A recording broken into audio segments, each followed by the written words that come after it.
Hello everyone, আমি বাসায় এই যে নিমকি বানিয়ে রাখছি বিকালে খাওয়ার জন্য। এই যে নিমকি আমার নিজের হাতে বানানো। এই যে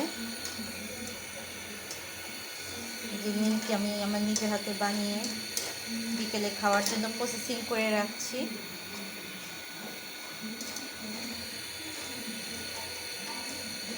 কারণ এভাবে বানিয়ে রাখলে বাচ্চারা খুব বায়না করে বিকালে কিছু খাওয়ার জন্য, তো ওদেরকে কিছু দিতে পারি যেভাবে করে নিমকিটা বানিয়ে রাখলে।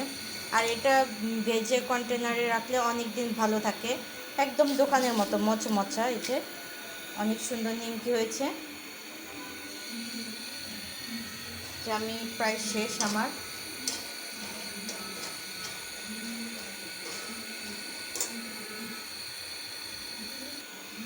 সবাই বলেন আমার নিমকিটা কেমন হয়েছে।